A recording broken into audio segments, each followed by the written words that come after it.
ಸಮಸ್ಯೆಗಳನ್ನು ಮೂಲಭೂತ ಸಮಸ್ಯೆಗಳನ್ನು ಬಗೆಹರಿಸಿ ಬಲಿಷ್ಠ ಭಾರತವನ್ನು ಕಟ್ಟಿ ಇವತ್ತು ಆತ್ಮನಿರ್ಭರ ಭಾರತವನ್ನು ಮಾಡಿ ಆ ಅಭಿವೃದ್ಧಿಯಲ್ಲಿ ಎಲ್ಲರಿಗೂ ಅವಕಾಶ ಕೊಟ್ಟು ಸಬ್ಕೆ ಸಾಥ್ ಸಬ್ಕೆ ವಿಕಾಸವನ್ನು ಮಾಡಿ ಅಂತಾರಾಷ್ಟ್ರೀಯ ಮಟ್ಟದಲ್ಲಿ ಭಾರತವನ್ನು ಇವತ್ತು ಅವರು ಅತ್ಯಂತ ಎತ್ತರಕ್ಕೆ ತೆಗೆದುಕೊಂಡು ಹೋಗಿದ್ದಾರೆ. ಇಡೀ ವಿಶ್ವದಲ್ಲಿ ಆರ್ಥಿಕ ಹಿಂಜರಿತ ಇದ್ದಂತಹ ಸಂದರ್ಭದಲ್ಲಿ ಇವತ್ತು ನಮ್ಮ ಭಾರತ ಆರ್ಥಿಕವಾಗಿ ಅತ್ಯಂತ ಪ್ರಬಲವಾಗಿ ಮುಂದುವರಿತಾ ಇದ್ದರೆ ಸನ್ಮಾನ್ಯ ನರೇಂದ್ರ ಮೋದಿಜಿಯವರ ಕಾರ್ಯಕ್ರಮ ಮತ್ತು ಯೋಜನೆಗಳೇ ಕಾರಣ ಅನ್ನುವಂಥ ಮಾತನ್ನು ಈ ಸಂದರ್ಭದಾಗ ಹೇಳಿ, ಒಬ್ಬ ವಿಕಾಸ ಪುರುಷನ ದಾರಿಯಲ್ಲಿ ನವ ಭಾರತ ನಿರ್ಮಾಣವನ್ನು ಮಾಡುತ್ತಿರುವಂಥ ನರೇಂದ್ರ ಮೋದಿಜಿಯವರ ಕೈಯಲ್ಲಿ ಕೆಂಪೇಗೌಡರ ನಾಡಪ್ರಭು ಕೆಂಪೇಗೌಡರ ಮೂರ್ತಿ ಅನಾವರಣ ಆಗುತ್ತಿರುವಂಥದ್ದು ಅದು ದೈವ ಇಚ್ಛೆ ಅಂತ ನಾನು ಈ ಸಂದರ್ಭದಲ್ಲಿ ನಾನು ಹೇಳ್ತಾ, ಇವತ್ತು ಸನ್ಮಾನ್ಯ ಪ್ರಧಾನಮಂತ್ರಿಜಿಯವರು ಎರಡು ದೊಡ್ಡ ಕೊಡುಗೆಯನ್ನೇನು ಕೊಟ್ಟಿದ್ದಾರೆ. ಇವತ್ತು ನಮ್ಮ ವಂದೇ ಭಾರತ ಟ್ರೈನು ಮತ್ತು ನಮ್ಮ ಟರ್ಮಿನಲ್, ಅದಲ್ಲದೆ ಕಳೆದ ಬಾರಿ ಸಬರ್ಬನ್ ಟ್ರೈನ್ ಕೊಟ್ಟಿದ್ದರು, ಅಲ್ಲಿ ಕರಾವಳಿಯಲ್ಲಿ ಪೋರ್ಟ್ಸನ್ನು ಕೊಟ್ಟಿದ್ದಾರೆ. ನಿರಂತರವಾಗಿ ಕರ್ನಾಟಕದ ಅಭಿವೃದ್ಧಿಯಲ್ಲಿ ಬಹಳ ದೊಡ್ಡ ಬೆಂಬಲವನ್ನು ಕೊಡುಗೆಯನ್ನು ಕೊಡ್ತಿರುವಂಥ ನಮ್ಮ ನರೇಂದ್ರ ಮೋದಿಜಿಯವರಿಗೆ ನನ್ನ ಸಮಸ್ತ ಕನ್ನಡರ ಪರವಾಗಿ ಅಭಿನಂದನೆಯನ್ನು ಸಲ್ಲಿಸಿ, ನಾಡು ಪ್ರಭು ಕೆಂಪೇಗೌಡರ ಒಂದು ಆಶೀರ್ವಾದ, ಅವರ ಸಂಕಲ್ಪದಿಂದ ನಾವು ಅದೇ ದಾರಿಯಲ್ಲಿ ಮುಂದುವರಿತೇವೆ ಅನ್ನುವಂಥ ಪುನರ್ ಸಂಕಲ್ಪವನ್ನು ಮಾಡಿ ನನ್ನ ಮಾತಿಗೆ ವಿರಾಮ ಹೇಳ್ತೇನೆ. ಧನ್ಯವಾದಗಳು. ಕರ್ನಾಟಕ ರಾಜ್ಯದ ಮುಖ್ಯಮಂತ್ರಿಗಳಿಗೆ ಧನ್ಯವಾದಗಳನ್ನು ಅರ್ಪಿಸ್ತಾ ಇದ್ದೀವಿ. ಬಂಧುಗಳೇ, ದ ಮೂಮೆಂಟ್ ಹಸ್ ಕಮ್. ಆ ಸಮಯ ಬಂದಿದೆ. Please put your hands together with A huge round of applause and welcome the honourable prime minister of India Shri Narendra Modi. ತಾವೆಲ್ಲರೂ ಅತ್ಯಂತ ಕಾತುರದಿಂದ ಕಾಯ್ತಿರುವಂತಹ ಕ್ಷಣ ಆಗಮಿಸಿದೆ.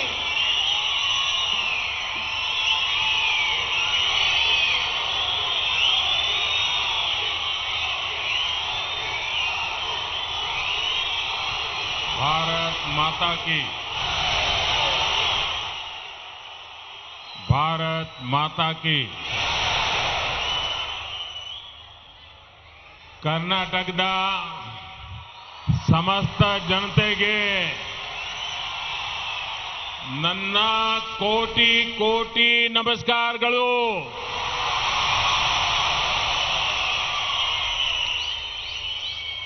मंच पर विराजमान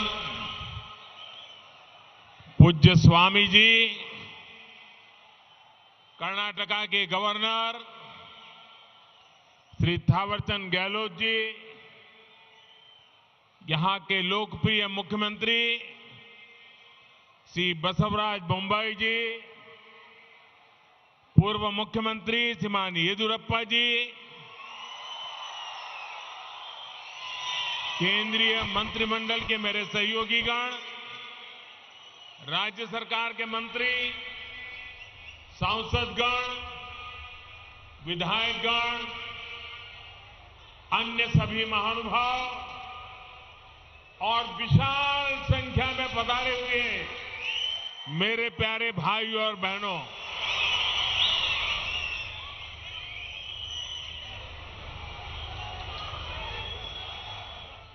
ये मेरा सौभाग्य है कि आज मुझे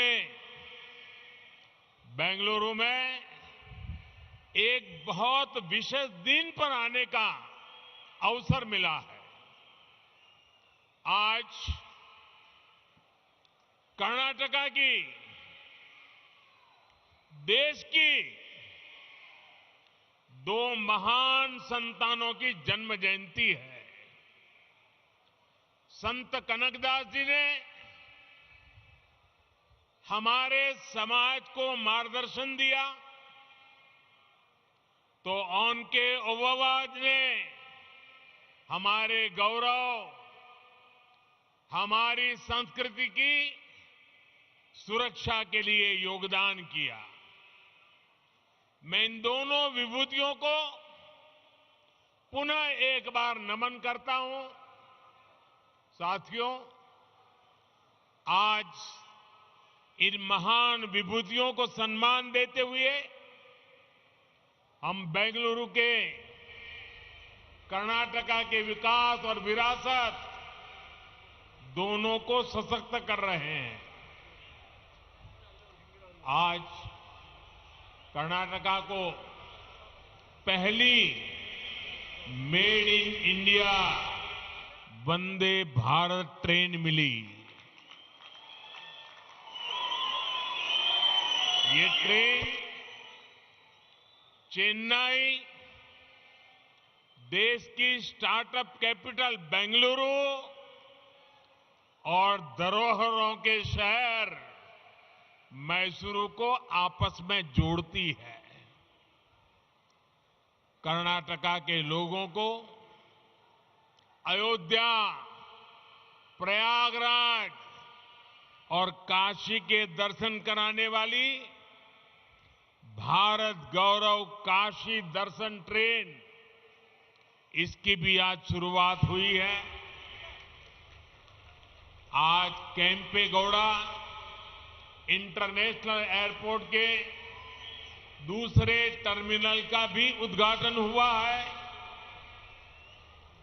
मैंने सोशल मीडिया पर एयरपोर्ट के नए टर्मिनल की कुछ तस्वीरें पोस्ट की थी और आज वहां जाकर लगा कि नया टर्मिनल तस्वीरों में जितना सुंदर दिख रहा है उससे भी ज्यादा भव्य है, आधुनिक है। ये बेंगलुरु के लोगों की बहुत पुरानी मांग थी जो अब हमारी सरकार पूरा कर रही है। साथियों, मुझे नाड़ प्रभु केम्पेगौड़ा जी की 108 फीट की प्रतिमा के अनावरण और उनके जलाभिषेक का भी अवसर मिला। नाड़ प्रभु केम्पेगौड़ा की ये विशाल प्रतिमा हमें भविष्य के बेंगलुरु, भविष्य के भारत के लिए निरंतर समर्पित भाव से मेहनत करने की प्रेरणा देगी। भाइयों और बहनों, ये मेरा सौभाग्य है कि आज पूज्य स्वामी जी ने जिस प्रकार से आशीर्वाद दिए, जिस प्रकार से भावना प्रकट की, मैं हृदय से उनका आभार व्यक्त करता हूं।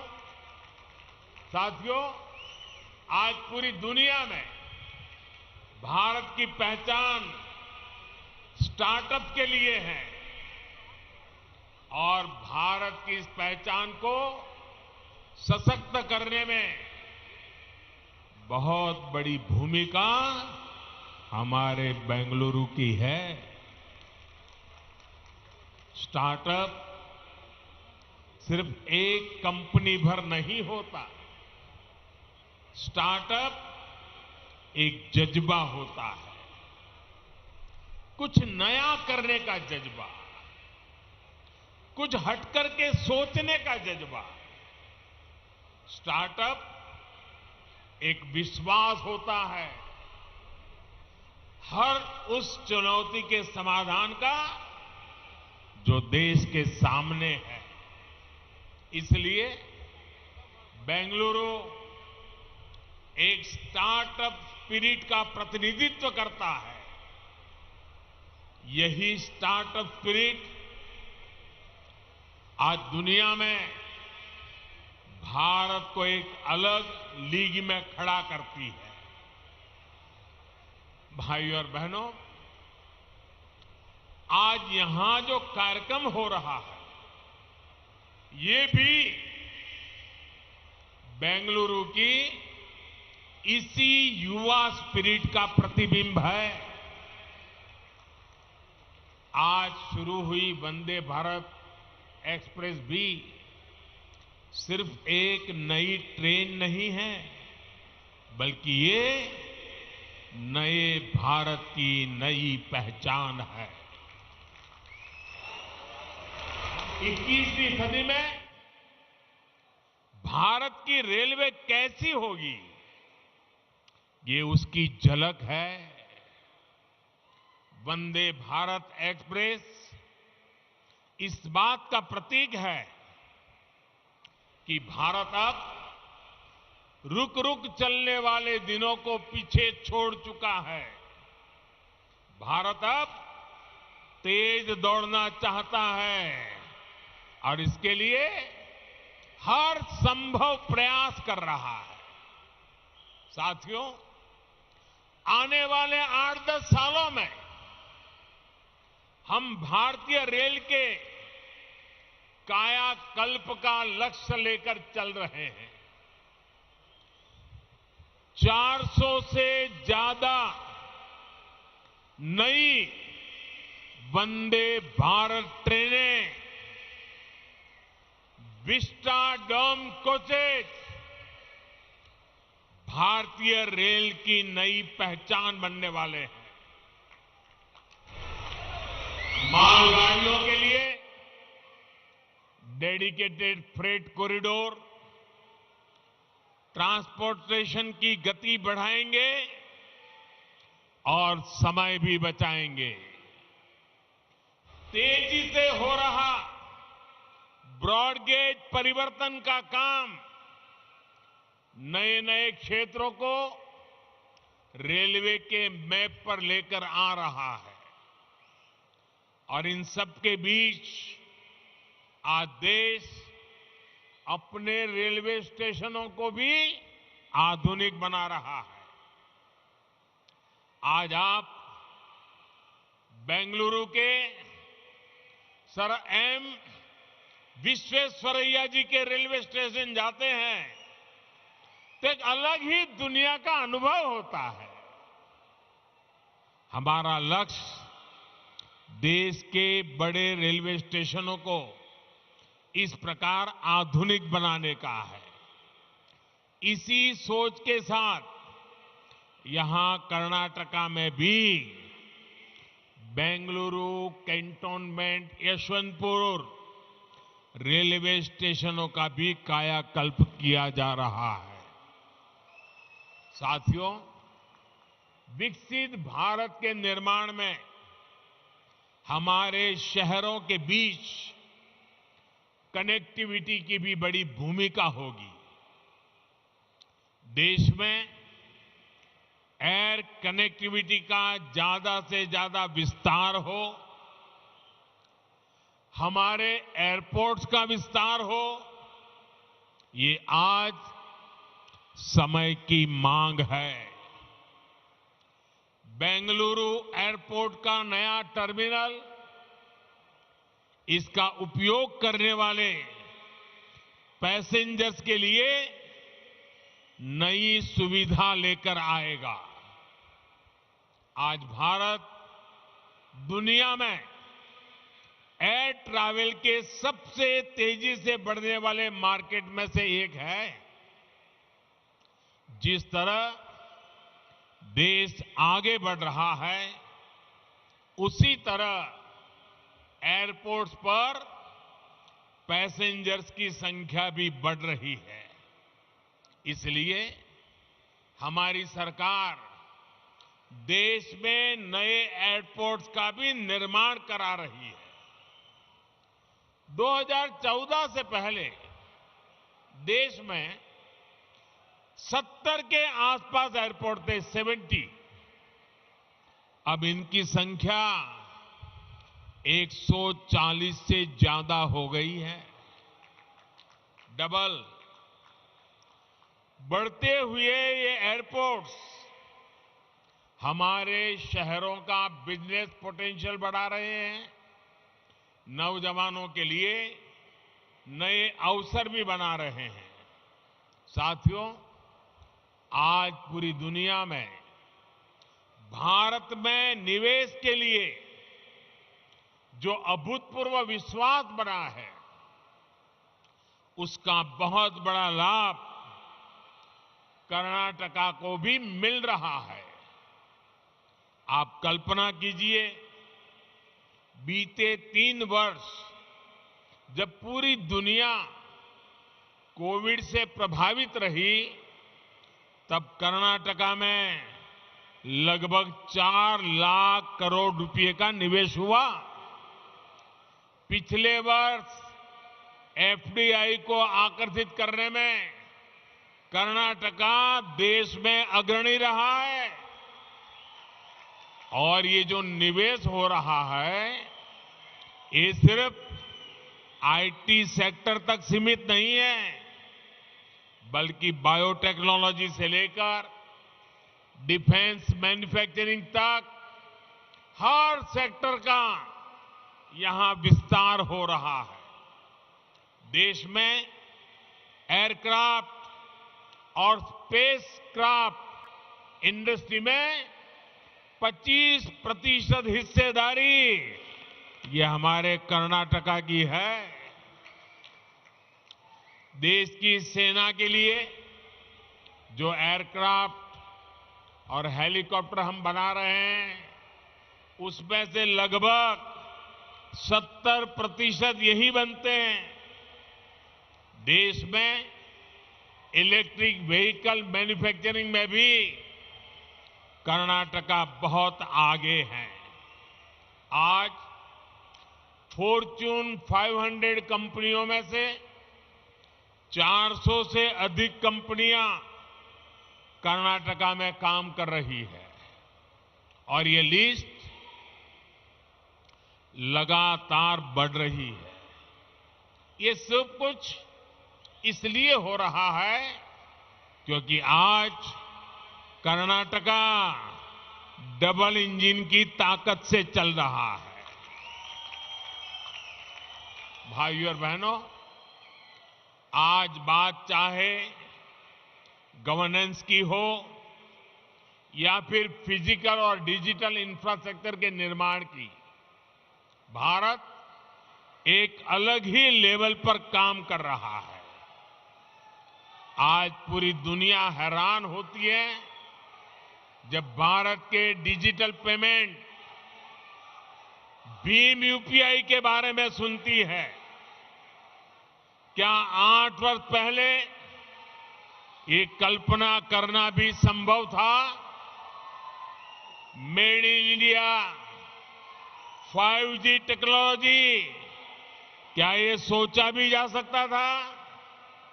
इन सब में बेंगलुरु के युवाओं की, यहां के प्रोफेशनल्स की बहुत बड़ी भूमिका है। 2014 से पहले के भारत में ये चीजें कल्पना से परे थी। इसका कारण ये है कि तब जो सरकारें थी उनकी सोच ही पुरानी थी। पहले की सरकारें स्पीड को लग्जरी तो स्केल को रिस्क मानती थी। हमने ये धारणा बदल दी है।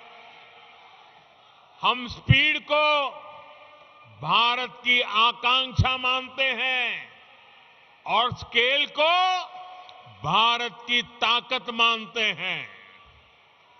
इसलिए आज भारत पीएम गति शक्ति नेशनल मास्टर प्लान के तहत देश में इंफ्रास्ट्रक्चर का विकास कर रहा है।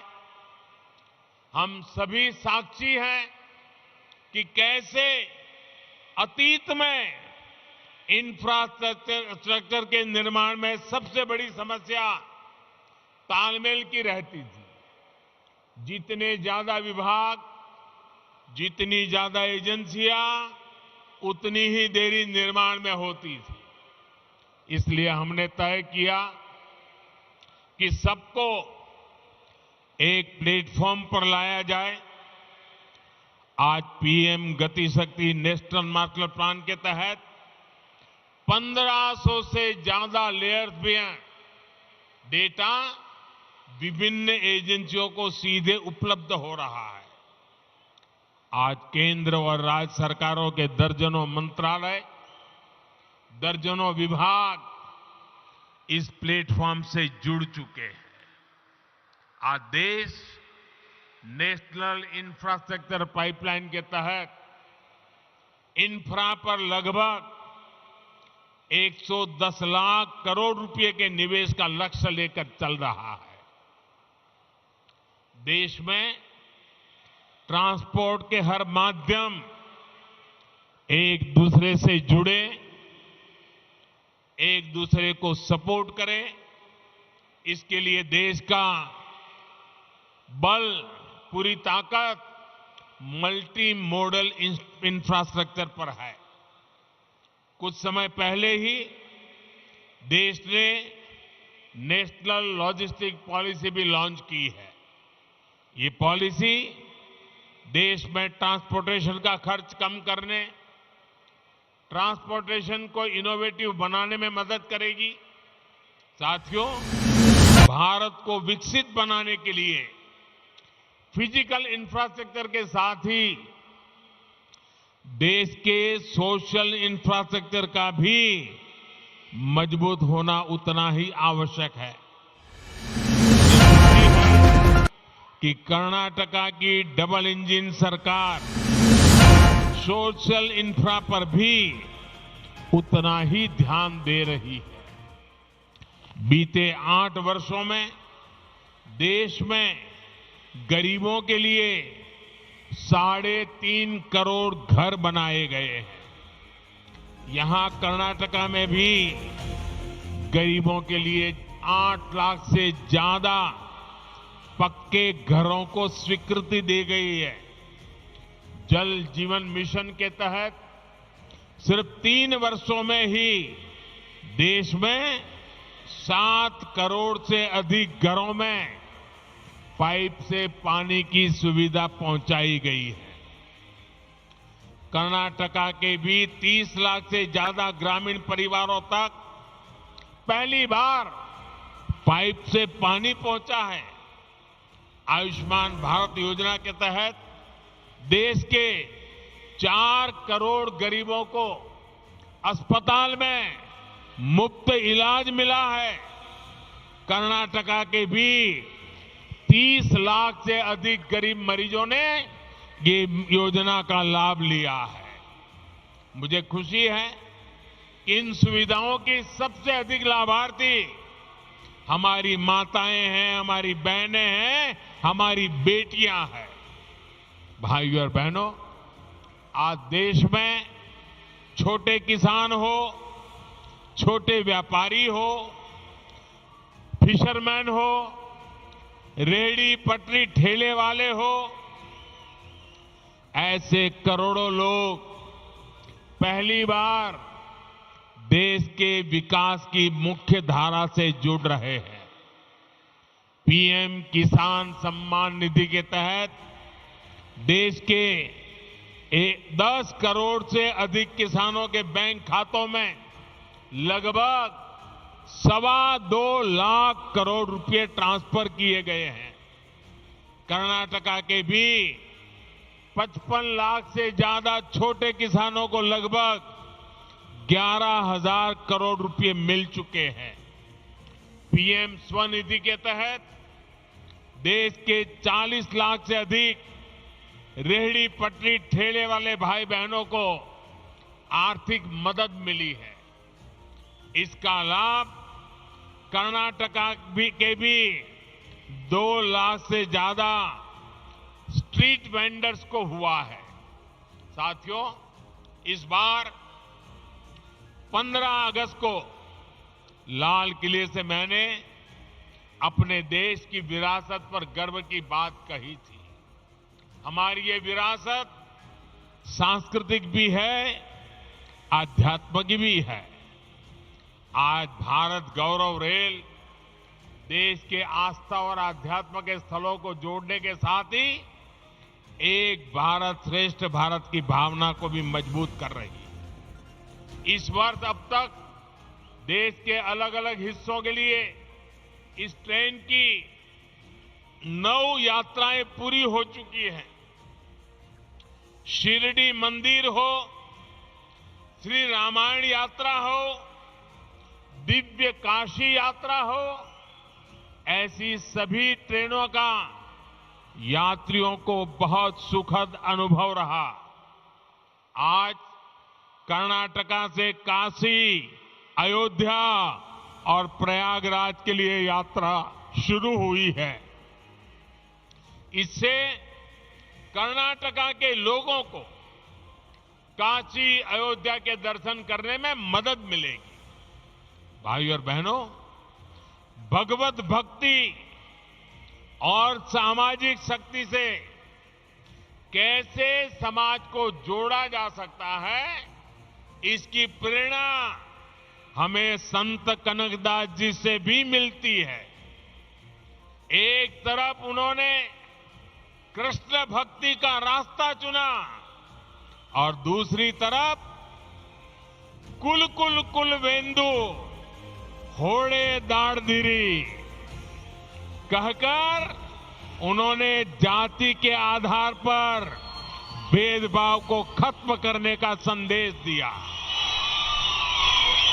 आज पूरी दुनिया में मिलेट्स यानी मोटे अनाज के महत्व को लेकर के चर्चा हो रही है। संत कनकदास जी ने उस दौर में ही मिलेट का महत्व स्थापित कर दिया था। उनकी रचना थी राम धान्य चरिते।